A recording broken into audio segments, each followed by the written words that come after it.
I never imagined he'd actually walk away. Not like that. Not in silence. I thought, if anything, we'd argue. Maybe he'd raise his voice.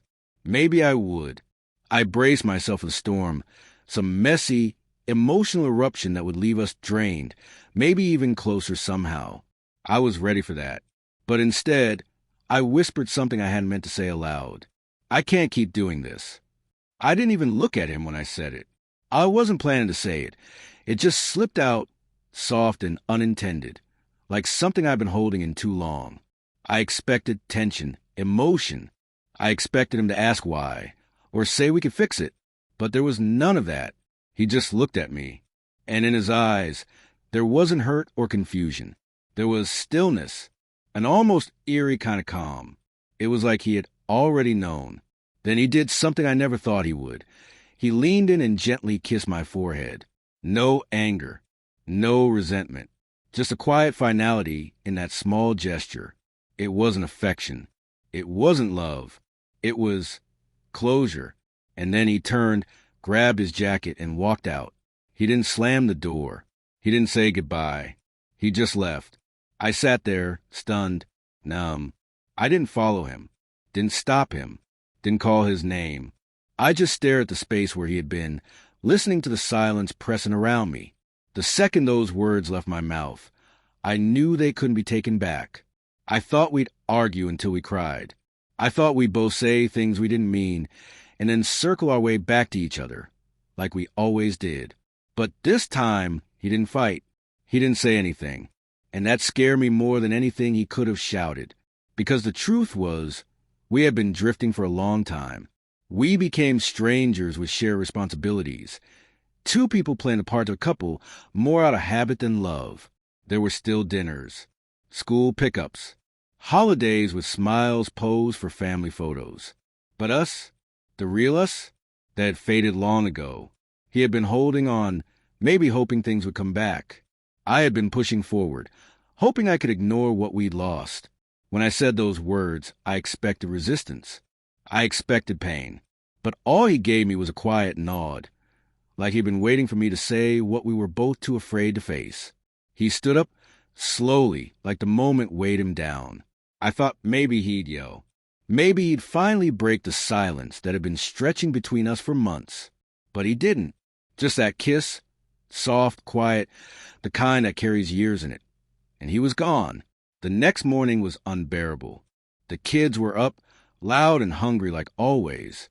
I made pancakes, packed lunches, tied shoes, all the usual chaos. But everything felt off. His jacket wasn't by the door. His shoes weren't in the hallway.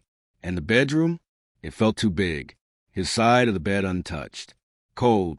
I went through the motions pretending things were fine, but the silence wrapped itself around me like a fog. I kept expecting to hear the front door open, for him to come in and sit beside me and say, asterisk, let's fix this. Asterisk. But he didn't. And with every day that passed, I realized he wasn't going to. There were so many things I wanted to tell him. So many things I should have said long before it reached this point. I wanted to say I was sorry, that I didn't really mean it, that I was scared and tired and unsure, not of him, but of myself. But I didn't say any of it, because I didn't know if he would even listen. The kids asked about him every day. I told them he was staying with a friend, that he just needed a little time. But I knew the truth. He was gone, and I was the one who pushed him out the door. It took losing him to realize just how much I had taken him for granted. He wasn't perfect. God knows neither of us were. But he loved me, genuinely, fully, quietly, and I had forgotten what that meant. One night, after the kids were asleep and the world was still, I sat down and wrote him a message, not asking him to come back, not begging, just saying what I hadn't had the courage to say before. I'm sorry. I miss you. I was scared, and I didn't know how to tell you. You didn't deserve the silence. You didn't deserve the weight of all the things I never said. Asterisk, asterisk. I never sent it. Maybe it was too late. Maybe he had moved on, found peace, found someone who didn't carry her love like a burden. But I wrote anyway. Not for him. For me. Because I needed to face the truth, that I had loved someone deeply, and I had let that love fade in the background noise of life, that I had been too afraid of vulnerability, that I had let fear and pride build walls he couldn't break through. So if you're reading this and you've pushed someone away, if you filled your silence with things you never said, say them. Don't wait. Don't assume they'll always be there. Don't let the quiet take over until it's all that's left.